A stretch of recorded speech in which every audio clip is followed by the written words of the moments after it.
Welcome back to Midnight Whispers. Don't forget to subscribe, turn off the lights, and let's step into something you can't unhear. I used to believe that children made up stories because their minds were curious and restless. But the night my son sang a song I had never heard before changed that belief permanently. He was brushing his teeth when I heard the melody drifting down the hallway, slow and careful, like it had been practiced many times.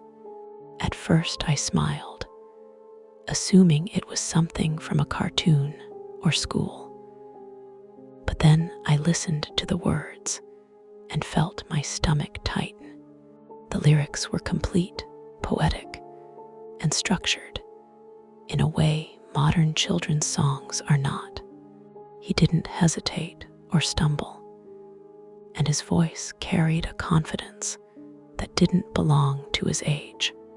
When I asked him where he learned it, he didn't stop singing right away, like he needed to finish it properly.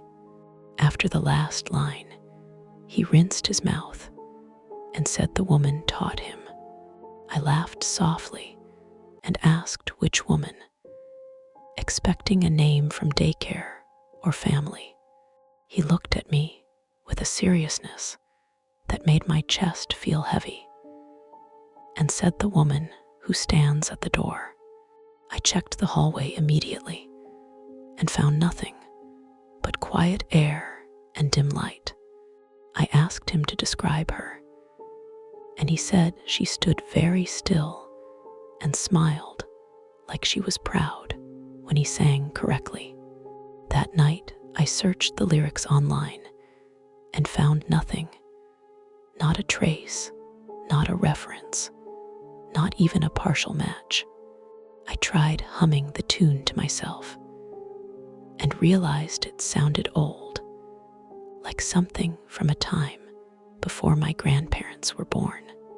The next night, he sang a different song, longer this time, with verses that told a story about waiting and being remembered.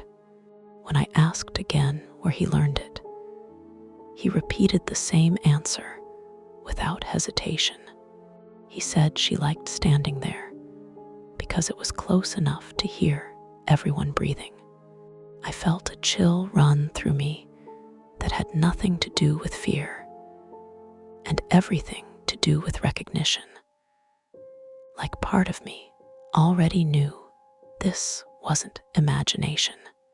I started standing outside his room at night, watching the empty doorway, listening for movement that never came. Still, the songs kept coming, one after another, each one unfamiliar and perfectly recalled. I began recording him on my phone because I needed proof that I wasn't imagining this. When I played the recordings back, the sound felt heavier than it should have, like the music carried something underneath it. I showed one to my mother, and she went quiet before telling me her grandmother used to hum something similar when she was a child. That was when I realized the songs didn't belong to my son at all. They belonged to someone who had been waiting a very long time to be heard again. After that realization, I started paying closer attention to the way my son behaved when the songs ended, because something in his expression felt borrowed rather than natural. He would stare at the doorway for several seconds after finishing, like he was waiting for approval. Sometimes he nodded slightly, as if responding to something I couldn't see. I asked him if the woman ever spoke besides teaching songs, and he said she corrected him when he forgot a word.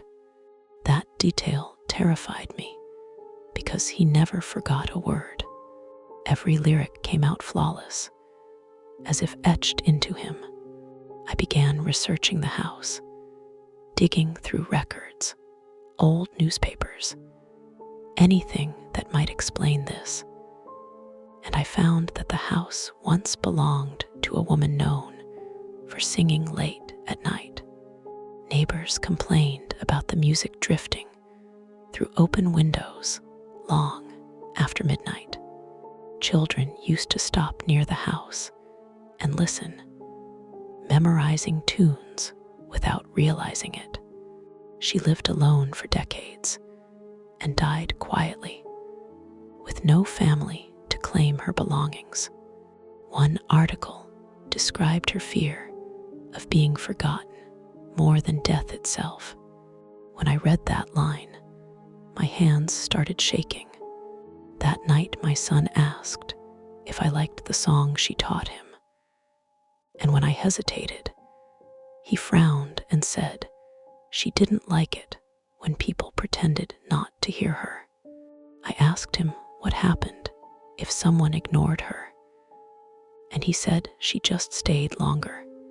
I slept in his room that night, sitting against the wall near the door, watching empty space and listening to my own breathing. Around 3 a.m, I felt a strange pressure in the air, like the room had grown smaller. My son rolled over in his sleep and began humming a melody I recognized from the article description. I didn't sleep at all after that.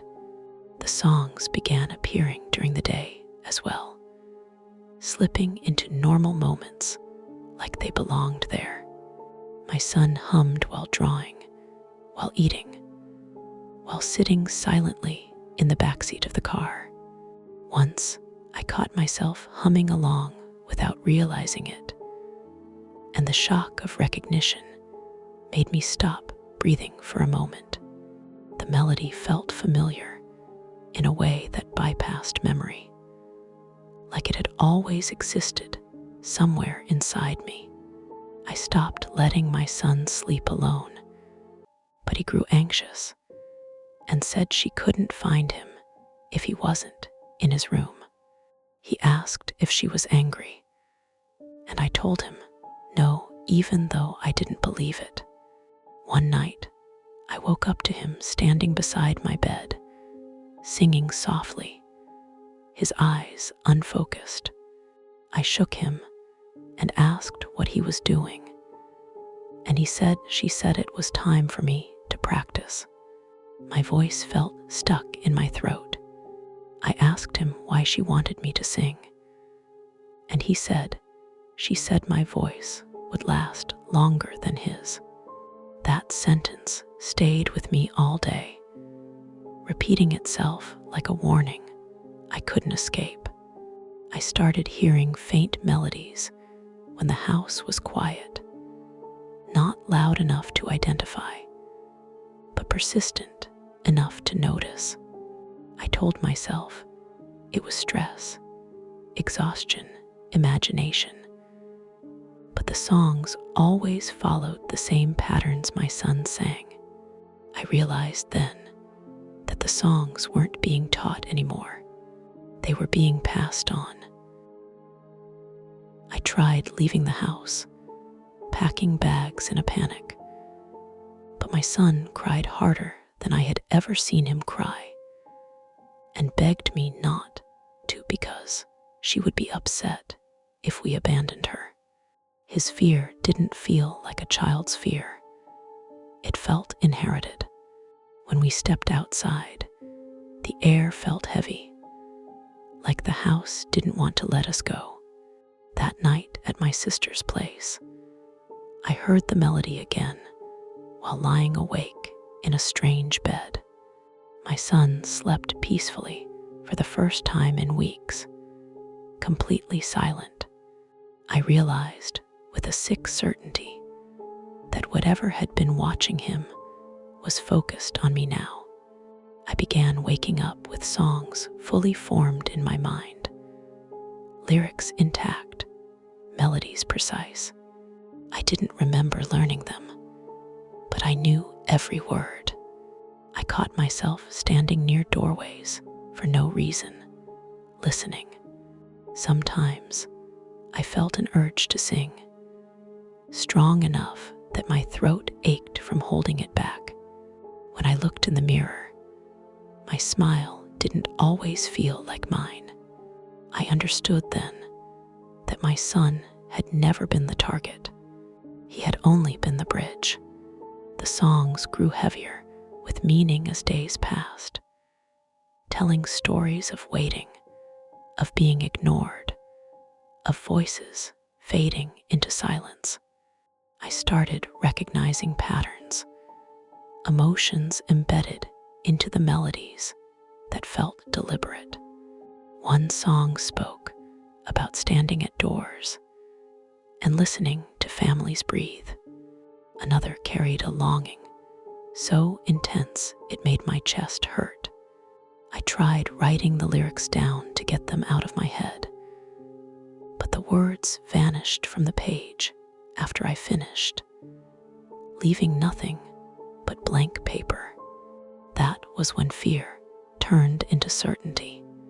I wasn't remembering these songs. I was becoming the place they lived. My son watched me carefully now, like he knew something I didn't. One night he asked if she was teaching me well, and I couldn't answer. The house felt different, fuller, like it was listening. I began to understand why the woman had chosen music. Songs don't die easily. They travel, they settle, they wait.